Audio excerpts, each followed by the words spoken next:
What's going on, guys? So I got the front bumper done, both lights on, installed the relay kit for the front lights, and I would recommend that if you're going to do the relay kit, do not buy the one from Victoria British, because this is the one from Victoria British and they say that it plugs right into your old harness, which I don't have plugs like that. And these are the only instructions that you're going to get with it. So if you're going to get one, get it from Moss. Pretty simple. You find the blue and the white, the red and the blue coming out of the harness. You hook them up. Then you take the red and the blue and the white, and then you hook them up to the junction.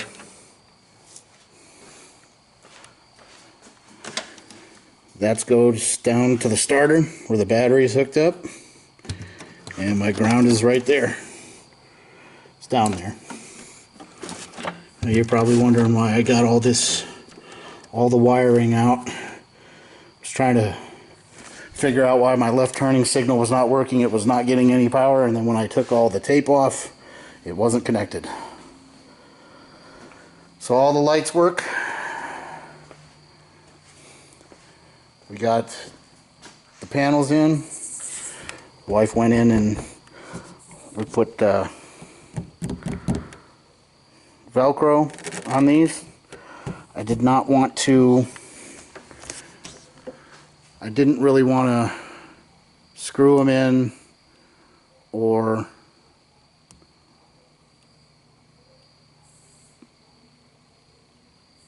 rivet them in. I'm going to do the same thing with those kick panels over there. Didn't want to do that. Figured I'd give the Velcro a shot. It seems to be holding up very well. Got the carpet in.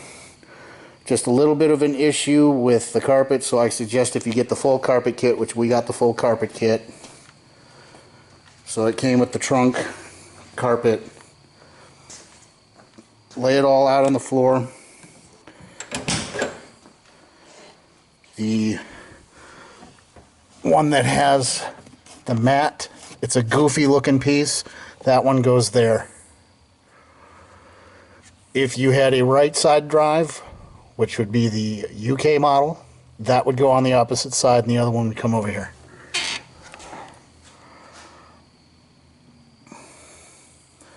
Let's see, what else? Windshield.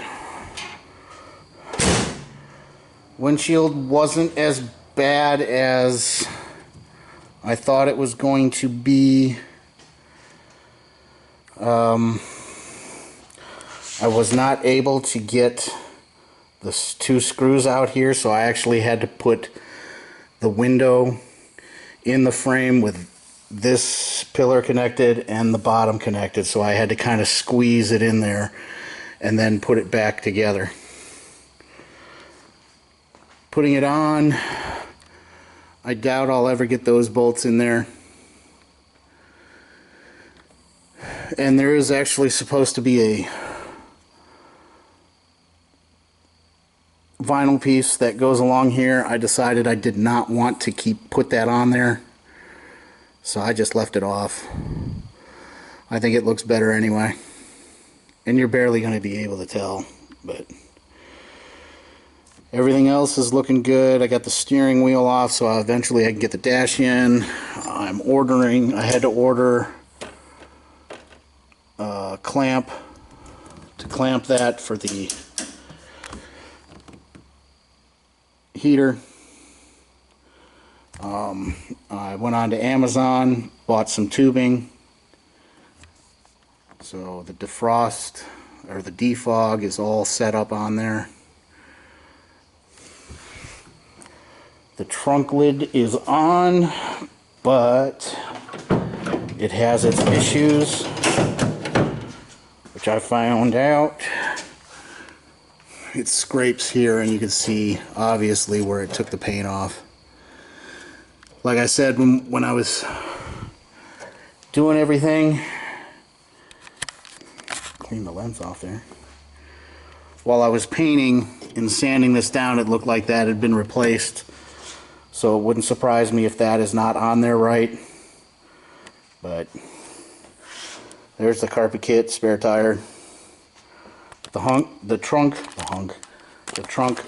opens and closes decent. Kind of pissed off at scrapes there.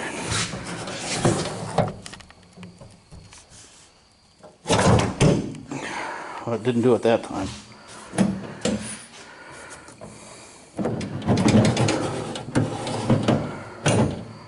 Well, as you can see right there, it kind of hits it.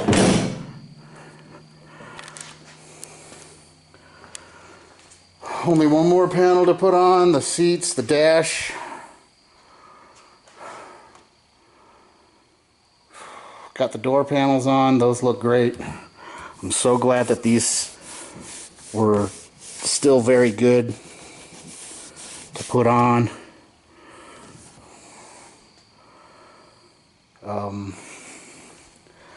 Suggestion on this gasket.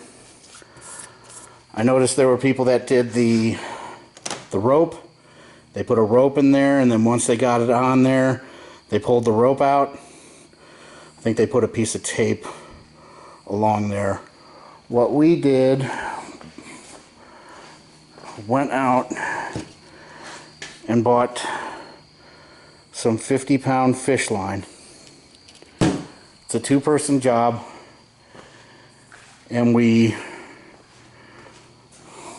I was holding this up, and we just wrapped the windshield up and had the flap up. So, and I think that worked out really, really well. So I would actually recommend doing that, because I'm thinking with the rope method that you're not going to get the windshield to come down enough, maybe, because that rope will be in there. But I thought the person that posted the fish line, that wrapped it up in the fish line, I thought that was an excellent idea, so I went with that. So it wasn't as bad as what I thought it was going to be. It turned out really good. Here is my reverse light switch. As you can see, that no longer comes out. So it was constantly putting power to the brake, to the reverse lights. So I changed that out. Hopefully the new one is better, and I don't have any issues with that. I think I still need to bleed the clutch. I bled the brakes. I have a brake pedal now, so I'm happy about that. I don't have to do anything, because that's a brand new master cylinder.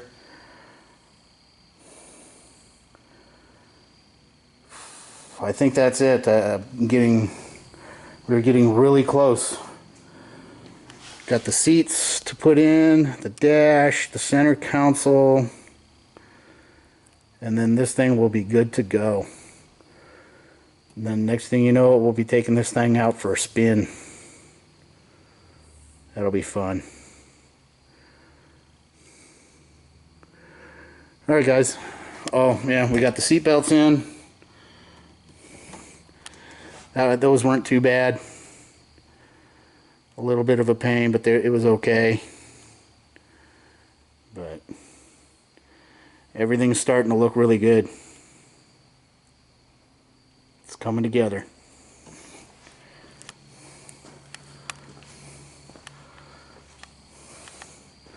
The headlights work. I was having a little bit of an issue because I wasn't getting any power, and then I had to go underneath the dash to clean up the contacts.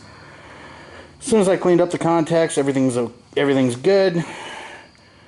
I may have to get a new fuse box. That thing is very, very touchy.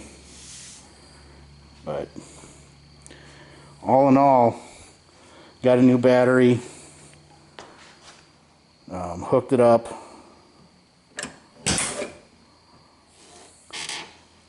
It still does, it cranks over still, so yahoo.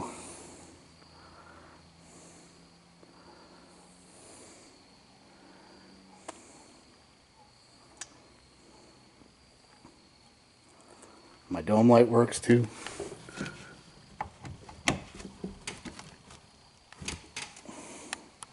Or it should. It was.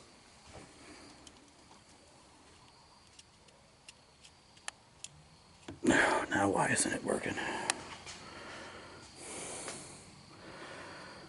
Probably the connection. There we go. Headlights.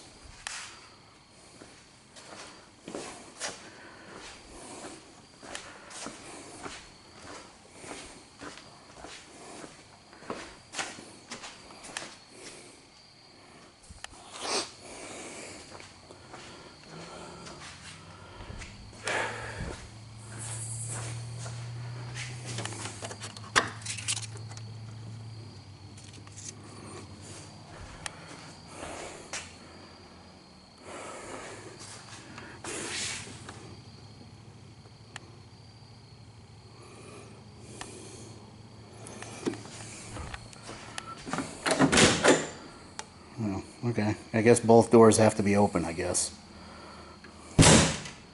That's dumb. I don't think that's right. Oh well.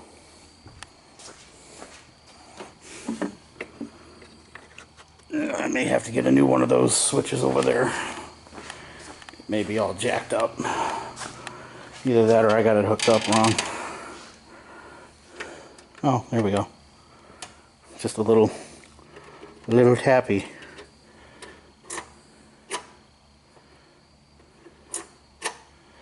All set. Brights for flashers to flash. Brights. All good. I'm loving it.